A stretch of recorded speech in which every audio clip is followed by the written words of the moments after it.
पंजाब के कॉलेज के अंदर हजारों स्टूडेंट प्रोटेस्ट कर रहे हैं कि इसी कॉलेज में 17 साल की एक स्टूडेंट का रेप किया गया है। हमने जो है देखा भी था, वो लड़की बेहोश पड़ी हुई थी। ठीक है, अब ये सीन कैसे हुआ था कि वैन वाला अंकल सुबह उस बच्ची को छोड़ने आया बेसमेंट में और उसने सब बच्चों को भेज दिया और उस बच्ची को कहा कि आप ना रुके, मैंने आपसे फीस के बारे में बात करनी है। घर वाले इंटरव्यू में यह बोलते हैं कि हालांकि बच्ची हमारे घर पे है, किसी किस्म का कोई ऐसा मसला नहीं है उसे। ठीक है, बाकी ये है कि जो गलत अफवाहें फैला रहे हैं, प्रोपेगेंडा कर रहे हैं, उस पे पुलिस बहुत बड़े बड़े खुलासे कर रही है और मीडिया कुछ और ही बोल रही है। आइए जानते हैं कि आखिरकार 17 साल की पंजाब की इस स्टूडेंट के साथ हुआ क्या और यह कहां गायब है। नमस्कार दोस्तों, दिल से स्वागत है आपका फिर से एक नई और सच्ची क्राइम स्टोरी में। आपको बता दें कि इस कहानी की शुरुआत होती है 11 अक्टूबर 2024 को पाकिस्तान पंजाब लाहौर के कॉलेज से, जिसका नाम है पंजाब कॉलेज।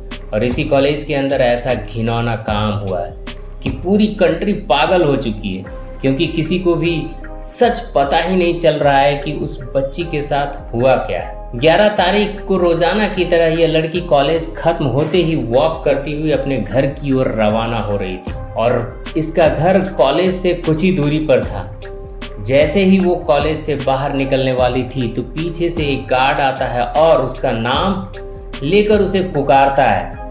तो तभी रुक जाती है वो लड़की और गार्ड आकर पूछता है कि क्या तुम यही लड़की हो? तो वो लड़की बोलती है, जी हाँ मैं ही हूँ। तो गार्ड उसे बताता है कि जो तुम फीस कॉलेज के अंदर भर कर आई थी उसमें कुछ डिटेल गलत है, जिसके बाद सर ने तुझे बुलाया है। वो डिटेल सही करने के लिए ऐसा सच भी था, वो लड़की कुछ घंटे पहले ही कॉलेज में फीस भरकर आई थी। तो वह गार्ड की बात आसानी से मान जाती है और उसके पीछे पीछे चली जाती है। आगे बढ़ता हुआ गार्ड कॉलेज के ऑफिस की ओर नहीं जाता, वो बेसमेंट की ओर जा रहा था। तो वह लड़की बोलती है कि कॉलेज का ऑफिस तो दूसरी साइड रह गया, आप नीचे क्यों जा रहे हैं? तो वह बोलता है कि सर को भी अभी याद आया है, वो अपनी गाड़ी निकालकर बेसमेंट में पार्किंग में जा रहे हैं, तो उन्होंने मुझे बोला आपको बुलाने के लिए। यह बात भी लड़की सच मान जाती है। बेसमेंट के अंदर जाते ही एक छोटा सा रूम था जो कि गार्ड और ड्राइवर के लिए बनाया गया था। वो गार्ड बोलता है कि सर मेरे रूम में ठहरे हुए हैं, तुम जाओ और उनसे मिल लो। ऐसा ही होता है। 17 साल की वो लड़की उसकी बात मान लेती है और उस रूम के अंदर चली जाती है। पीछे से वो गार्ड जाता है और झट से रूम बंद कर लेता है। ये सारी कहानी उस कॉलेज के स्टूडेंट द्वारा न्यूज़ मीडिया पर बताई गई है और इंटरव्यू में उनका यह कहना था कि उस जगह पर वो गार्ड अकेला नहीं था, उसके साथ या तो कोई वैन का ड्राइवर या कॉलेज का ही कोई मेन आदमी था। वह भी इस घिनौने काम में मिला हुआ था।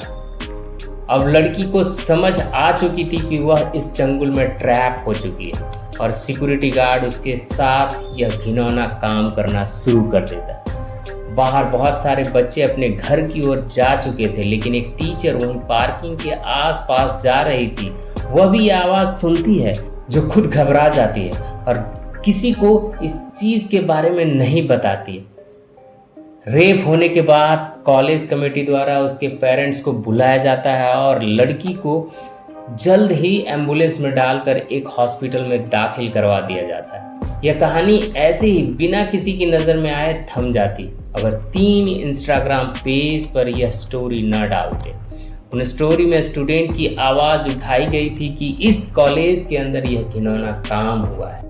बच्ची के साथ ब्रेन उसका रेप किया और उसके बाद वो बच्ची बेहोश हालत में पड़ी रही। मुझे वो अपने पेरेंट्स को मिली, कैसे मिली ये मुझे नहीं पता, लेकिन उसके बहुत बुरी हालत में बेहोश हुई थी। उसके मुंह पे स्क्रैचेस वगैरह थे और ये बात मेरी फ्रेंड ने एडवाइजर से की, हमारी फ्लोर की। तो उस एडवाइजर ने कहा कि मैं आपके मुंह पे थप्पड़ मारूंगी, आप अपनी जुबान को कंट्रोल में रखें। ऐसा कुछ भी नहीं हुआ, जबकि ये बात सच है। तो सभी स्टूडेंट इकट्ठा हो जाते हैं और कॉलेज के बाहर प्रोटेस्ट करना शुरू कर देते हैं। कॉलेज वालों के हाथ सरकार में ऊपर तक मिलते थे। वह यह बात मान ही नहीं रहे थे कि उसके कॉलेज में कुछ ऐसा भी हुआ है। 11 अक्टूबर को यह कांड हुआ और अब तक बहुत सारे बच्चे को पीटा गया और बहुत सारे स्टूडेंट को कॉलेज से सस्पेंड कर दिया गया, जिनमें कुछ टीचर भी थे।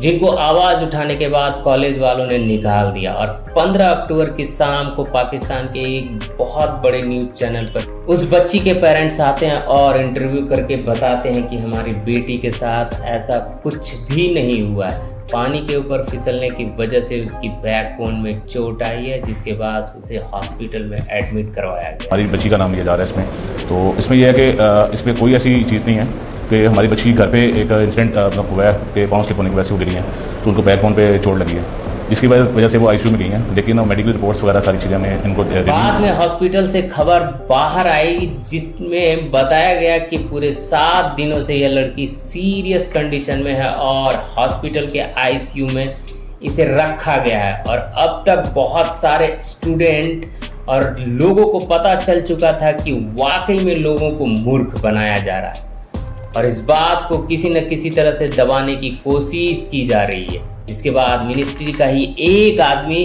कॉलेज के अंदर जाता है और उसका झगड़ा कॉलेज वालों के साथ होता है और इंटरव्यू में बाहर आकर वो बोल देता है कि कॉलेज वाले सारी फुटेजेस सीसीटीवी की डिलीट कर रहे हैं और इस बात को किसी न किसी तरह दबाया जा रहा है। जिसके बाद प्रोटेस्ट करने वाले लोगों की गिनती और ज्यादा बढ़ जाती है और फिर ऊपर से प्रेशर पड़ने के बाद इस मिनिस्ट्री ने अपने बयान बदले और कहा जो भी मैंने पहले बोला था वो सारी बातें झूठ थी।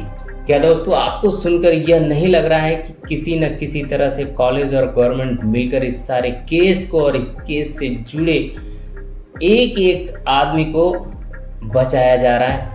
प्रोटेस्ट करने वाले स्टूडेंट का यह कहना है कि अगर लड़की के साथ ऐसा कुछ नहीं भी हुआ है तो उसे सामने लेकर आओ या कोई उसकी सीसीटीवी फुटेज या लड़की खुद कोई वीडियो सामने डाले तो हमें पता चले कि उसके साथ ऐसा कुछ भी नहीं हुआ।